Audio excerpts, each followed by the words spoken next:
Okay, this week it's time to get into the classic and pretty much the OG card game. And today we're going to be talking about good old Magic the Gathering. So this game has pretty much been around for at least, I would say, 30 years because I remember playing this back in high school. So now the way it works is that you got what's considered a mana. So mana consists of in a sense, what you use your resources to be able to summon and basically bring out your creatures and everything. So these ones are the plains, and so like a white, you got mountains which are red. You got swamps which are black. You got islands which are blue, and you've got forests which are green. So this is like a pretty much like I said, the mana what you use to, in a sense, summon the rest of these cards and everything. So what I'll do is I'll just briefly go over like kind of like the concepts of this game and everything, because it's quite easy to get into it and everything. So like for instance, there's Magic the Gathering Arena app that you can get on and kind of play. So I kind of jumped into that when I was at work. You just kind of get the basics and everything. So for instance, I got like a foil card here of like as you can see, the Rampaging Ceratops, and how to read these cards and everything. So like right there is what the and since this the monster is, this is how much it costs. So what you do is like when you pull out your mana cards, you need for instance with this one, as you can see, it says 4 plus red. So you look at like for instance, red, you see mountains. So this would be like based on like a mountain deck or whatever, or like that's if you were to do like what's known as a mono deck. A mono deck is pretty much just like one color. That's one, in a sense, strategy to go about building a deck and everything. Another one is you could do like a dual color, like red green, red black, or red white, or whatever, or green and blue, or like white and blue. So when you're going to cast this, what you need is a total of 5 instance mana. One of them would have to be the actual mountain. So you in the first round, what you do is you draw 7 cards. You can take a mulligan if you don't like your hand, and discard 1 and have 6. Each round you draw a card too. So like for instance, like your first round, what you can do is you can play a mana card. Then if you can like play other cards as well. So like I'll look for something like for instance, like the Hull Breach card here, as you can see, it needs red and a green to be able to play it and everything. So this one, for instance, you could probably play on your second turn if you had like a forest and a mountain and everything. So that's pretty much like the concept of like being able to summon stuff. So like trying to find a card that's like even cheaper and everything. So like not like finding stuff. And so like for instance, like you can see here, Ramirez the Peach Hero, the Pillager, 2 plus like blue and black and everything. So you can kind of see the concept of doing like a multicolored deck and everything. So once you like bring out like a monster or whatever, this is actually describes the monster right here, like creature, dinosaur. You have the artwork in between. It gives like a brief description of what it can do. Like Rampaging Ceratops can't be blocked except by 3 or more creatures. So for instance, if you were like the what's called tapping and attack with this, your opponent would need 3 or more creatures to be able to defend this.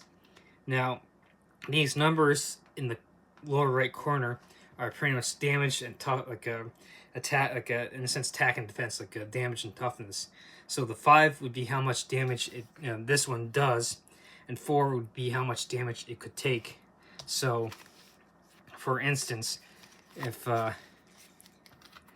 Admiral Beck were here to attack, for instance, I would tap Admiral Beckett Brass here. She has 3, in a sense, 3 attack and 3 defense.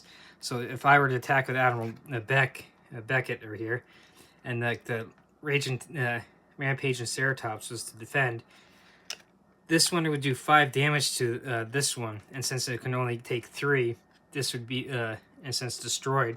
And since this can only do 3 damage in return, you would still be able to take keep this one. So that's how like kind of like attacking and tapping goes and everything. So, and for instance, like you've also like I showcased this card, like sorcery cards. So same kind of concept. You got like the what the card is, Hull Breach. You got the mana cost. In the case this one, it costs 1 mountain and 1 forest mana. It describes what it is. It's got like an icon, what it is, and then it's got a description on what this does. So for instance, this one, choose 1, destroy target artifact or destroy target enchantment, or destroy target artifact and target enchantment. And then of course it's got like a little phrase like it right here that you can see. Krovax knows we're coming now, said grinning Sisay. I just sent the predator crashing into his stronghold. So that's like a kind of like, in a sense, saying or whatever that you can find on some of the cards. And of course you do and stuff, like I said, I mentioned Magic the Arena. This is like an app that you can get to be able to play pretty much online and how to learn. So here's like what you can do on your turn. So like you begin, you untap like all the stuff that like your mana cards. Like for instance, like I said, tapping is like this. You untap it by turning it like vertically. You tap it by turning it horizontally. Main phase, you like play land. You can only do 1 turn and 1 turn. Cast a creature and other spells. So like you're going to tap your mana.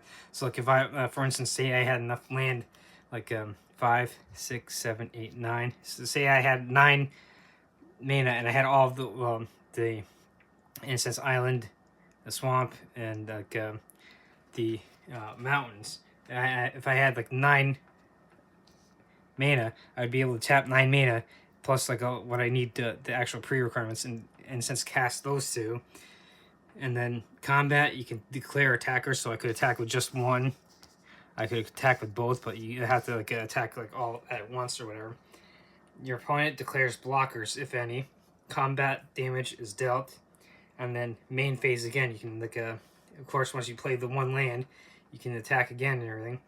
And then end so creatures heal. So like for instance, like the example I use, like if Rampage and Ceratops was the defend, and like when I was attacking the Admiral Beckett here, she takes 5 and is destroyed, and he only takes 3 and is down to like 1, and then he would be able to, in a sense, heal at the end of the turn, and then pass the turn, so to your opponent. And so these are like kind of like formats that you can do. In the standard, you use like a 60 card deck, booster draft, commander. Those are different types of play. You got like a card here that kind of like is one for like a booster packs, and then you got some like other cards like here that you can use as well, and kind of like help explain the game. And so like for instance, like another foil card I was able to pick up about the Rootbound Crag and stuff. So this is kind of like just like a quick overview of the pretty much OG. Now to win a game, what you need to do is each player has like in a sense 20 hit points, or like 20 body points. Like in other words, you can in a sense take 20 points of damage. So the whole idea is to being able to cause as much damage to your opponent. So like for instance, say I had these 2 out in play, and my opponent didn't have anyone out to defend. My goal now is to do 20 points to him. So now the attack points, like the 5 here, I would attack for the 5, and then like the 3, I would add the 3. So that's 8 points of damage. So I would be able to attack unblocked and in a sense do 8 damage to my opponent. So now if he still had 20 hit points, that would bring him down to 12. So now I would have to attack like another 2 times with these 2 if he wasn't able to defend, to be able to knock him down from that 12 to down to 0 and everything. So that's the objective of the game, is to knock your opponent down from 20 hit points down to zero before he does the same and everything. So you can have at least like a, well, it's a 60 card deck and everything. So I'm sure like people can correct me if I'm wrong. If you can actually add more than 60 cards and everything, because I know with the overpower card game that I've gone through, you have to have like a minimum of like 55 cards or whatever, but there's no maximum. So people that are much more experienced with Magic can actually correct me if I'm wrong, and that states that it's a 60 card deck and only a 60 card deck, and like I I'd like to think that you could have more because but that's probably just me pulling from my experience with Overpower, because that's my primary card game. So I'm just kind of touching on the OG here to kind of like, hey, look, in case you're not into Overpower like I am, here's the OG one. Here's a quick explanation of it. And like I said, this one's been around for like a good 30 years, and like it's pretty much still the top dog when it comes to card games. So here's the good old video for the good old Magic the Gathering, the OG, the top dog. And then this is the good old card game.